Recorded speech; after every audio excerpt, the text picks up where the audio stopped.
اور بغیر اسے ادا کیے ہوئے غسل نہیں ہو سکتا، آدمی پاک نہیں ہوگا۔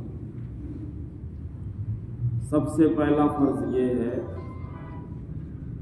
کہ کلی کرنا غرارے کے ساتھ۔ ہاں، اگر روزے کی حالت میں ہے تو صرف کلی کرے، غرارہ نہیں کرے، کیونکہ غرارہ کرنے سے حلق تک پانی جاتا اور پھر نیچے بھی جا سکتا ہے تو روزہ ٹوٹ جائے گا۔ دوسرا فرض ہے ناک کی نرم ہڈی تک پانی پہنچانا، یعنی ناک میں پانی ڈالنا۔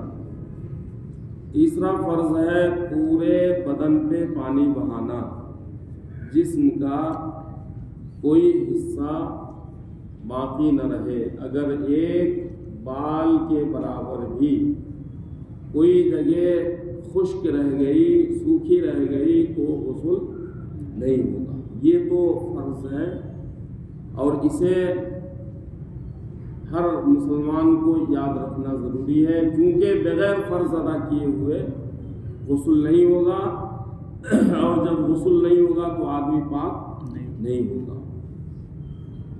اب اس کا پورا طریقہ، جس میں سنتیں بھی شامل ہے، فرض بھی ہے، یہ ہے کہ آدمی اگر ناپاک ہے اور وہ پاکی حاصل کرنا چاہتا ہے، ناپاکی کی کئی وجہ ہے، جیسے احتلام ہو جائے تو بھی آدمی ناپاک ہوتا ہے، بیوی سے ہم بستری کی تو بھی ناپاک ہو گئے، تو اب اسے غسل کرنا واجب ہے، ضروری ہے۔ تو اس کے لیے حکم یہ ہے، صحیح طریقہ یہ ہے غسل کا کہ سب سے پہلے وہ دونوں ہاتھ گٹوں تک دھوئے،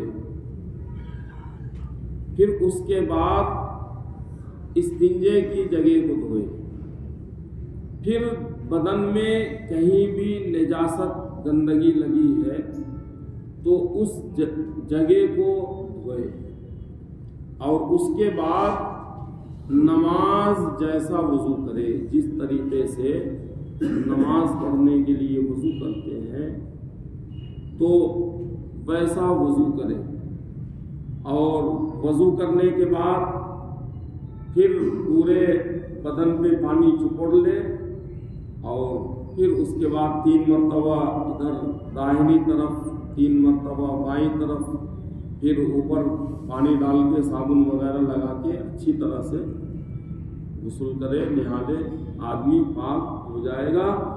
اور جو وضو اس نے کیا ہے تو پھر دوبارہ اسے الگ سے وضو کرنے کی ضرورت نہیں، اسی وضو سے وہ نماز بھی پڑھ سکتا ہے، قرآن پاک کی تلاوت بھی کر سکتا ہے، کیونکہ حضرت عائشہ صدیقہ ام المومنین رضی اللہ تعالی عنہا سے روایت ہے، آپ فرماتی ہیں کہ ہم سب کے نبی حضور سرکار دو عالم صلی اللہ تعالی علیہ وسلم غسل فرمانے کے بعد آپ کبھی الگ سے وضو نہیں فرماتے تھے، بلکہ اسی وضو سے جو آپ غسل کے لیے وضو فرماتے اسی سے آپ نماز ادا فرمایا کرتے تھے۔ تو حضرات گرامی، یہ مسائل سے واقف ہونا، اسے معلوم رکھنا اور اس پر عمل کرنا ہر مسلمان کو ضروری ہے۔ عام طور سے لوگ یہ سمجھتے ہیں کہ ہم نے بدن پہ پانی بہا لیا پاک ہو گیا، یہی سمجھتے ہیں نا، لیکن شریعت کی نظر میں وہ آدمی پاک نہیں ہے جب تک کہ وہ ان فرضوں کی ادائیگی نہ کرے۔ جب فرض ادا ہو جائے گا تو ہی آدمی پاک ہوگا۔ تو اس کا پورے طور پہ احتیاط رکھے، خیال رکھے اور اس طریقے سے وضو کرے۔ اللہ تبارک و تعالیٰ کی بارگاہ میں دعا ہے کہ اللہ عز و جل اپنے پیارے محبوب کے صدقہ طفیل ہم سب کو اس پر عمل کرنے، تمام تر گناہوں سے بچنے کی توفیق رفیق عطا فرمائے۔ آمین۔ وصلی اللہ تعالی علی خیر خلقہ ونور عرشہ محمد وآلہ واصحابہ وأزواجه وذرياته وأهل بيته أجمعين برحمتك يا أرحم الراحمين.